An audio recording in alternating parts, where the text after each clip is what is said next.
YouTube channel. New to Attorney Cares. Which is my YouTube channel. YouTube channel where Attorney Cares, and this is my YouTube channel. And during the show, we got box office result. We got Kevin Feige mentioned a couple kind of hinting news for the next stage of MCU. We also allow a lot of things going on after Avengers 4.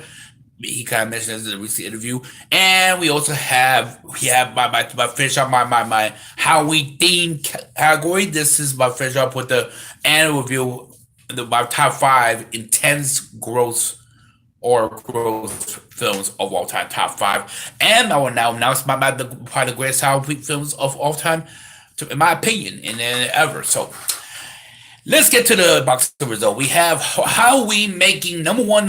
Now, New Holland once again become number one in box office, making over $31 million again. It has now grossed one of the highest grossest Halloween films of all. One of the gross of October. Making over 500, making over 500, $600 million the last 2 weeks worldwide.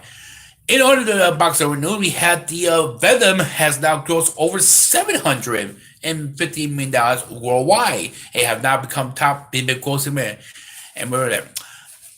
And will be going to the it's been stirred again in the box office behind the Starborn and Halloween, who was say was number one in the box office. So okay, let's start with the Halloween stuff, and then we get to the Venom. Like I said, and I was watching this film, last week. I thought this was a very good Halloween movie. I thought it really came back to the original slasher films, and I thought overall this was gonna be, a good film overall. I thought like I said, I did have no expectation of this film. I didn't expect, because the preview bad sequel of this original franchise, the original, maybe original, because I know Rob Zombie did the remake version, you know, but I thought overall this was a good film overall. I thought again it proved the fact that it's real, and it we still made top of money in the box office again this week. Do I think they're gonna create like another sequel? Possibly. You know how it already made over a budget. We'll see over everything else.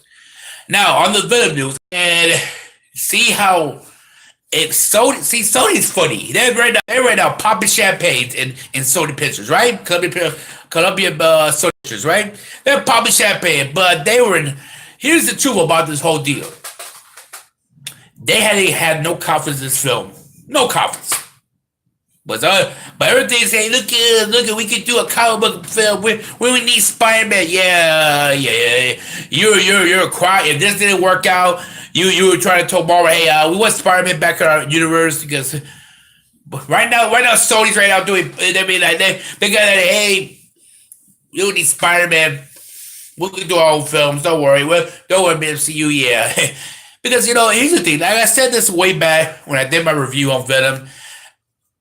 If you want Spider-Man stake in this MCU, you better hope Venom and all these spin-off Spider-Verse films do well, because they'll say, yeah, it'll come off Sony being too cocky.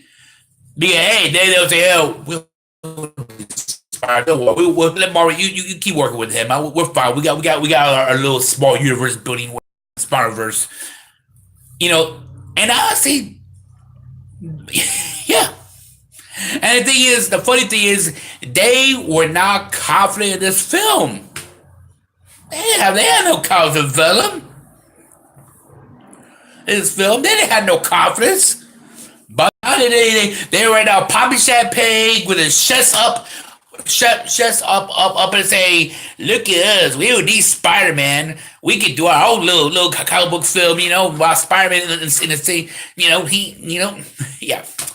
Yeah, thank you. I know I'm being funny about this podcast, but you know what? It's true. Right now, it's like, well, go ahead and see. Marvel, keep Spider-Man in that. Don't worry. When we asked to, and who about they share Spider-Man. But and I told so many people, you want Venom to succeed, because then Spider would not be to be MCU no more, to be in Sony. Sony get rights to Sony. That was the agreement between Marvel and Sony with a new agreement. So that's the whole deal. So congratulations for Sony and Picture of Venom. Supposedly they're gonna agree like a new sequel and everything else. Everything. Now, but speaking of MCU and we are the Ken Friday, last weekend he had a recent interview and a couple hit kind of little hints what's gonna happen the next stage of the MCU, including not just movies but even TV and the streaming service. Let's start with the TV stuff because that's where get interesting a little bit. Now, so he said that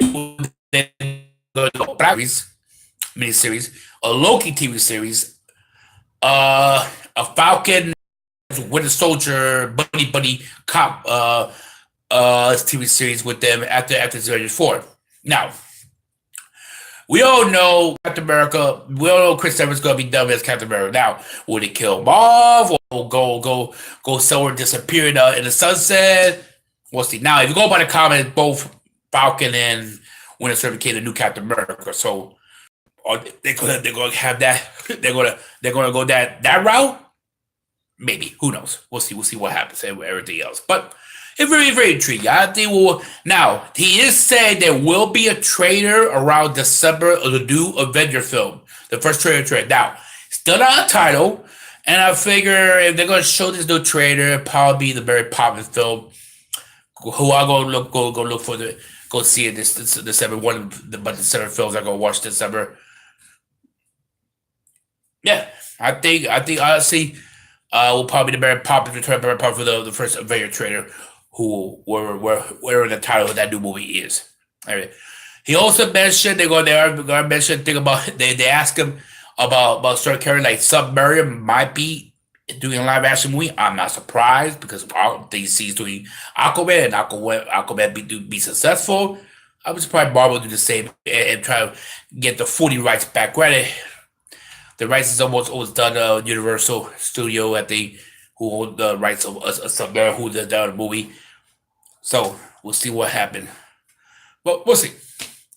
One thing I know about these Marvel TV shows, they're not connected to Netflix stuff. So I mean, we'll see. We'll see how that be and everything else. And they're not connected to Marvel TV show in Netflix. So we'll see and everything else.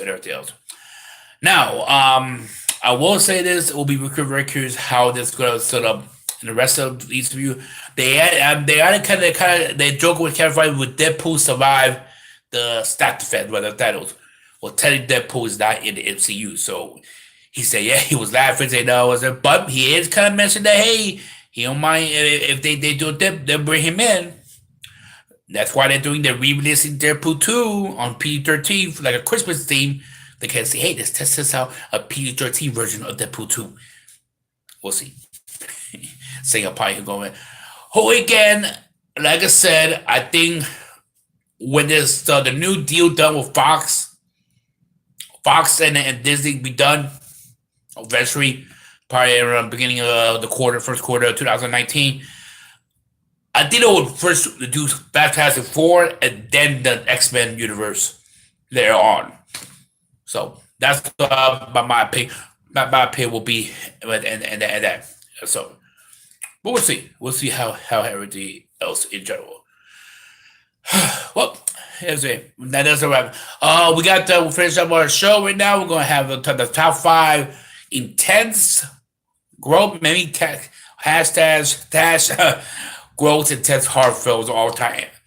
And let's start with number 5, the original Exorcist film, and it's still intense. It's still scary to me. Excuse me. Still scary to me. It's still one of the most intense films of all time, and I still get to this day still watching that film. So it's still one of the best films of all time. Okay, number 4, the Hellraiser, the original Hellraiser film. Yes, I know it's more. I thought just put that at number 4 because it's still bloody. It's still gory. It's pretty gory for a horror film, and it's still intense. So Yeah, this is a one of those films that everything that was good, was very tense in there. Everything else for its genre. Number three, and I put number three for a reason. And you're gonna Rob Zombie's Devil Reject. Let me tell you something. Yeah, I know you're gonna say, "Whoa, Antonio, well, Tony is there was it's funny first part. It was like almost like a little porn with the one the daughter or the wife daughter or the girlfriend of the guy, whatever." Yeah, but when you get to the part when they got them mad they when they kill these guys, the scenes are very gross and very vomiting. I still cannot stomach. I watched the movie recently. I still can stomach watching that film. It's funny in somewhat, don't get me wrong, but it's gross too, and it's intense too. So, yeah, those reject will be on my number three on my list. Number two is The Shining, Stephen King's Shining, with another Jack Nicholson film that recently. So far, Jack Nicholson they know how to play big parts like the Wolf, and but The Shining is one of my favorite intense horror film. You know, the cat's line, "Here's Johnny." You know, the cat's line. You know, so yeah, so it's one of the most intense. Number one on my list is The Conjuring. Yes, The Conjuring is probably one of the best horror films, and it's probably, and I'm going to wrap this up, and I'll announce mine. It's one of the tens. It has become one of the best horror films of all time, one of the top of the intense horror films of all time, and it was amazing. And wrapping up, that's my top five of that category. Now, now it's the number one. All the horror films I mentioned in the last month.